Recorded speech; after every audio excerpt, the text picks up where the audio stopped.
Olá! Começamos mais um episódio do nosso VibraCast. Meu nome é Fernanda, eu sou a líder da rede de profissionais da Vibra e hoje vamos conversar sobre um assunto muito importante, a família e o home office.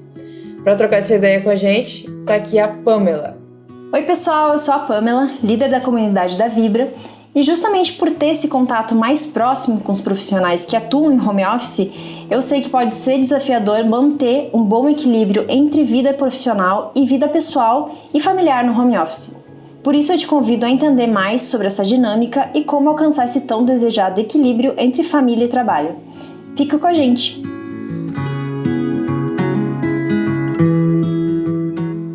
Para começar, eu quero te perguntar, Pamela, desde que você começou a trabalhar no home office, você já enfrentou alguma dificuldade em conciliar a família e o trabalho? Acho que minha principal questão relacionada a isso é mais que a família entenda que a gente está em casa trabalhando, sabe? Que existe esse momento de trabalho em que tu não vai poder ficar o tempo todo parando para conversar ou parando para resolver questões relacionadas à casa, sabe? É o momento de trabalho, é como se tu não estivesse em casa. Tu tá naquele ambiente ali, mas é o teu momento reservado para trabalhar. Eu acho que não é só a gente se adequar ao espaço de trabalho dentro de casa, mas a família em si entender essa rotina e respeitar os teus horários. Mas sabe, a gente que atua na Vibra entende essa cultura de home office. Desde que a gente começou lá em 2016, a gente já defendia, né, um modelo de trabalho remoto. E o problema maior foi quando a pandemia surgiu e grande parte das pessoas foram obrigadas a aderir ao home office. É diferente, né? Quando a gente é obrigado, a gente sai do que já é uma zona confortável, né? Isso causou um grande estranhamento e todos os profissionais e a família também precisaram se adequar rápido às mudanças de rotina. E tanto para manter um bom rendimento de trabalho, quanto para manter uma boa relação da família que estava, enfim, todo mundo trancado dentro de casa. E tudo isso com a pressão e com o medo da infecção por um vírus que não tinha tratamento, ninguém sabia exatamente o que poderia acontecer, não tinha uma vacina. Em alguns casos, né, pessoas que perderam familiares, enfim, era toda uma situação muito complicada. Bem lembrado, Pam. E a pandemia teve um efeito muito grande na nossa organização social e de trabalho, né? Ela impactou em vários âmbitos e eu estava pesquisando, né, sobre o tema para a gente conseguir falar aqui e eu percebi que tem pouquíssimos artigos científicos que tratam sobre a relação da família e do home office e os efeitos da pandemia nessas relações e as maneiras de equilibrar e superar essas dificuldades. Mas não tem como a gente negar, né? Impactou muito nas relações de trabalho, assim como a nossa vida familiar. E uma coisa influencia a outra, né? De uma maneira concomitante ali, paralela.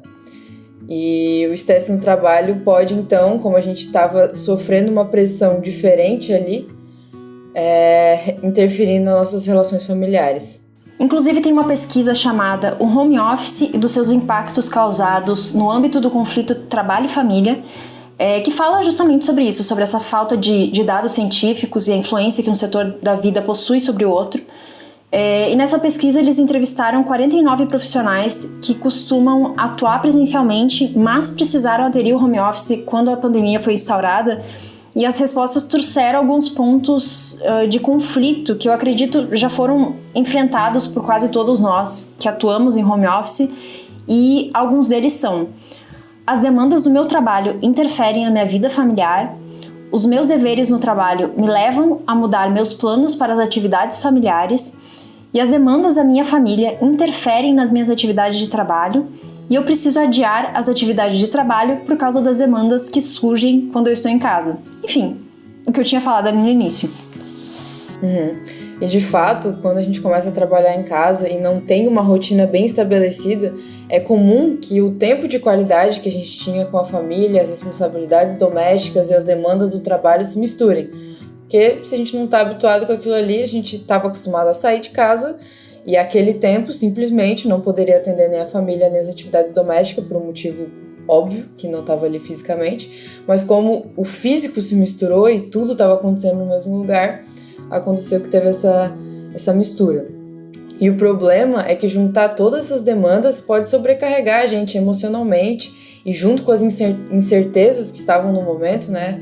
Como, por exemplo, a pandemia e os movimentos causados atualmente por conta de eleição, pode causar impactos muito prejudiciais para a nossa saúde mental. E foi o que aconteceu no ano de 2020, quando a pandemia ganhou força e o lockdown foi decretado. E teve até um estudo realizado pela Universidade do Estado do Rio de Janeiro, a UERJ, e publicado pela revista The Lancet, que mostrou que os casos de depressão aumentaram em 90% nos primeiros meses daquele ano. Nossa. E além disso, os sintomas de ansiedade e estresse agudo, como por exemplo a taquicardia, alterações de pressão arterial, boca seca e contrações musculares, acompanhada de sintomas cognitivos e emocionais como angústia, a sensação de morte, o medo, insegurança ou impotência, dobraram, que foram assuntos que fomos mais a fundo no último podcast.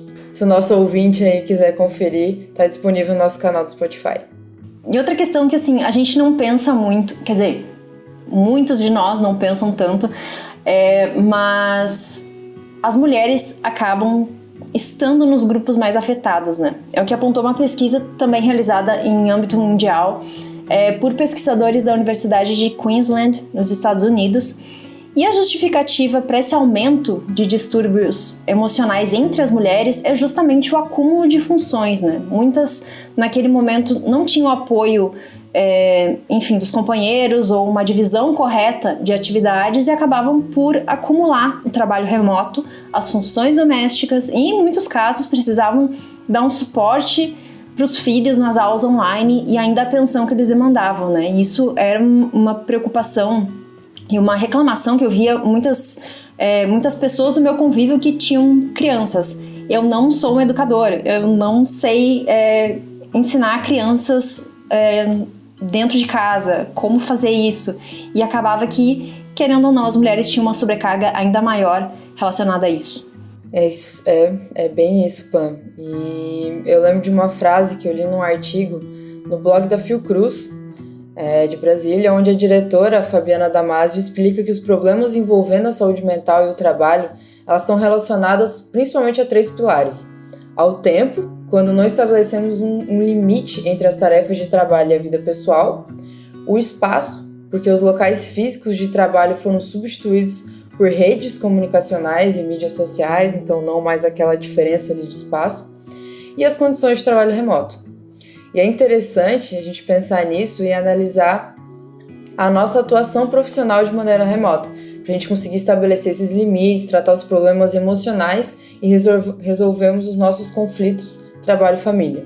Até porque, quando falamos em profissionais de tecnologia e no futuro do trabalho, diversas pessoas já apontam o home office como uma realidade que será mantida e até mesmo ampliada.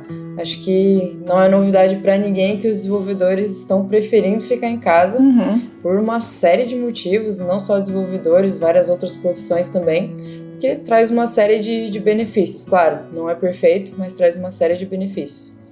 E agora a pergunta que fica é: como que a gente consegue equilibrar a família e o home office? Bom, a primeira dica é: procura ajuda de um profissional caso você esteja sofrendo com condições como depressão, ansiedade, estresse agudo. Além disso, a gente não pode esquecer da síndrome de burnout, como a gente comentou no primeiro episódio dessa temporada do VibraCast. E assim, é interessante analisar o seu estado emocional, procurar um atendimento especializado, iniciar um tratamento. Essas condições são doenças que podem e elas precisam, né, ser tratadas. A segunda dica é estabelecer um limite entre o trabalho e a família. Assim, dessa forma, procure estabelecer horários de trabalho, períodos para atender as demandas da casa e passar um tempo com seus familiares e amigos. Tudo, se você organiza assim o seu dia, dá tempo para tudo, dá para organizar as coisas para tudo acontecer de uma forma equilibrada. E para isso é importante conseguir se desligar do trabalho e passar um período de qualidade com as pessoas que fazem parte do seu convívio. Isso é muito importante. E diferente do trabalho presencial, que, enfim, tem todo o trajeto para chegar em casa, para encontrar os seus familiares, encontrar amigos no trabalho home office, tu simplesmente desliga o computador e se tu trabalha na sala, vai sentar no sofá, sabe? Então, isso parece simples, assim, quando a gente pensa, mas ao mesmo tempo, se tu não desliga do trabalho, tu vai ir pro sofá, tu vai estar ali com a tua família e vai estar pensando em trabalho e pensando nas tarefas que tu precisa cumprir o dia seguinte. Então, fazer essa divisão também é importante para poder ter um tempo de qualidade, não só passar o tempo. Sim, e essas questões de ritual, de desligamento, a gente conversa muito com os nossos profissionais aqui. Eu acredito que o desligamento do trabalho fica mais fácil, entre aspas, quando se trabalha em um cômodo diferente da casa, como um quarto fechado, onde no fim do dia você pode desligar o computador, fechar a porta e deixar as demandas de trabalho naquele espaço. Bem na ideia de realmente ter um escritório dentro de casa. Pode parecer um ato simples, pode parecer às vezes mais confortável a gente trabalhar na sala, trabalhar no quarto, etc. Mas esse ritual pode auxiliar a gente a se desconectar do trabalho e iniciar um novo período, onde vai curtir o seu momento de lazer, a sua família ou até mesmo realizar as tarefas domésticas.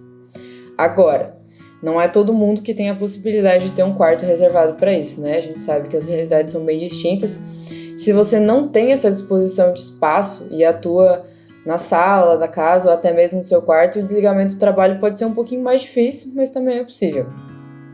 Nesse caso, é importante criar um ritual próprio de desligamento, como eu comentei. Como, por exemplo, colocar alguma música diferente para tocar ou simplesmente trocar a iluminação. Já tiveram profissionais que comentaram que eu trabalho sempre com a luz branca em casa, daí eu vou para o meu momento de lazer, a luz em casa é só amarela. Então, abajures são uma ótima opção também para criar um espaço mais aconchegante, mais intimista. E esses rituais de desligamento, eles variam muito de pessoa para pessoa. Eu, particularmente, eu desligo o computador e vou levar o meu cachorrinho para fazer xixi. Que ele já sabe quando acaba o horário de trabalho, ele já vem aqui pertinho, já tipo, me chamando, tipo, acabou o trabalho, chega, então vamos dar um rolê. Então, tem gente que vai buscar o filho na escola, tem gente que vai praticar uma atividade física, vai correr, vai pra academia, então tem vários tipos aí de ritual. Você, Pam, diz aí, você tem algum ritual de desligamento do trabalho? Então, tenho. Eu acho que ele varia muito de acordo com o dia, sabe? Tem os dias que eu paro pra fazer exercício. Então, e pra mim funciona quando eu tenho um horário determinado. Tipo, não dá pra ser... vou na academia aleatoriamente. Eu gosto de ter aquele horário porque eu sei que naquele horário eu vou parar. E é isso. Tem dias que eu não vou na academia, então meu horário de desligamento é o horário de tomar banho. Daí, tipo, acabou o trabalho, fecha o computador. Isso pra mim é muito importante, sabe? Tanto que durante a semana eu raramente assisto alguma série, alguma coisa, por exemplo, no computador, porque eu ligo ele a trabalho sempre. Então, final de semana, beleza, porque final de semana eu nem abro nada relacionado ao trabalho. E isso é uma coisa que me ajuda, tipo, deixar workspaces separados. Tem o meu pessoal, tem o meu do trabalho. Tipo, acabou sexta-feira, fechou de trabalho, só na segunda de novo. Eu não sei, eu tinha muito aquela coisa de me sentir culpada. Poxa, eu tô fechando um negócio de trabalho, mas gente, isso é tão importante. Porque senão tu não desliga. Eu sabia que aquilo ali tava ali, eu pensava, não, mas é bem rapidinho. Eu posso, só resolver aquele probleminha, só aquele e-mail ali. E quando eu via, tipo, ia meia hora, uma hora. Então, assim, fechou o computador, fechou. Vou tomar o meu banho, eu não volto pro escritório. Eu tenho um lugar de trabalho separado. Então, pra mim, é muito mais fácil, tipo, fechar a porta e deu, só amanhã. Então, eu acho que é isso, mas varia muito de dia pra dia. Tipo, sexta-feira que deu, adeus, e eu não sei, eu sei que eu nem corro o risco de voltar, porque aí sextou. Essa questão de desligar é uma coisa até que a gente conversa de vez em quando, né? Uhum. Que já tiveram momentos, principalmente no começo do home office, que eu me via sonhando com o meu trabalho, com alguma coisa que eu tinha que fazer, Nossa. Que ficava na cabeça o final de semana pensando ali, pensando, e não posso esquecer de fazer isso na segunda. E uma coisa que ajudou bastante, que agora a gente está estendendo para o time, assim, uma dica, pra gente não sofrer dessa ansiedade, diminuir um pouco essa ansiedade, em vez de deixar para planejar a semana na segunda, fazer um breve planejamento ali na sexta-feira. No fim do dia, você pega e já deixa ali pelo menos um esboço do que você precisa fazer, que daí não tem mais aquela noia, não fica mais só na sua cabeça e você contando com a sua memória para lembrar daquilo. Então foi uma coisa que pelo menos me ajudou bastante e vi outras pessoas do time que se beneficiaram também. Nossa, pra mim ajuda muito, porque não foi uma, não foi duas vezes que assim, chegava domingo à tardinha e eu pensava, meu Deus, eu não posso esquecer de fazer isso aqui amanhã de manhã. E daí eu ia dormir pensando, eu tenho que anotar, eu tenho que botar em algum lugar, eu vou esquecer até amanhã de manhã. E daí criava uma ansiedade que não era completamente desnecessária, ela não precisaria existir, mas ali estava ela, né? Sim, é bem complicado quando a gente não consegue desligar, e por isso que a gente reforça bastante isso com os nossos profissionais e com o time interno. E uma outra dica que pode ser interessante, quando a gente estiver num momento ali com a família, um momento que não tem a ver com o trabalho, evitar o uso de celular e de outras telas, assim, realmente ter aquela ideia do tempo de qualidade, né? Você conseguir dedicar a sua atenção exclusivamente para aquilo ali que você se propôs. Isso também porque ficar longe das mídias sociais, como a maioria das pessoas que estão trabalhando home office trabalham com tecnologia, ficar longe das mídias, dar uma desconectada realmente desse mundo virtual e não cair naquela tentação do vou responder só mais essa mensagem, vou fazer só mais essa tarefa. Realmente conseguir separar isso. E uma dica que eu achei bem bacana, é uma coisa que eu faço, para quem tem Android aí, eu acho que o iOS não tem essa possibilidade, mas o Android tem como você fazer um perfil profissional. Então você tem todos os seus aplicativos do seu perfil pessoal e tem todos os aplicativos do seu perfil profissional. Quando você não está trabalhando, você desliga que nenhuma notificação vai chegar. Então tem aí uma série de ferramentas que a tecnologia também ajuda a gente nesse sentido. Nossa, é isso, Fer. Eu acho que a gente tem que usar a tecnologia ao nosso favor, por mais que ela esgote a gente em alguns momentos, a gente também tem como equilibrar melhor as coisas.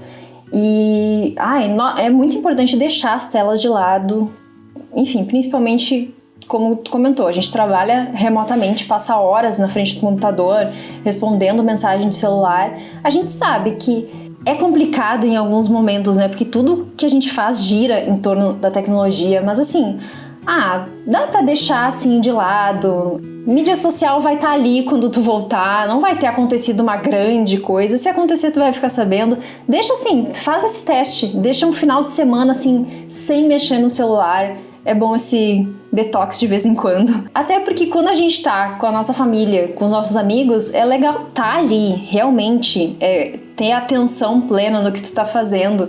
É um tempo de qualidade. É como eu falei antes, não é só passar tempo, sabe? É realmente ter um tempo de qualidade com as pessoas que tu quer tá perto. Então, aproveita, deixa a tela um pouco de lado. Sim, isso foi um legado da pandemia, né? Aprendemos de um jeito um pouco difícil, um pouco não, bem difícil, que a gente precisa ter essa atenção aí diferenciada.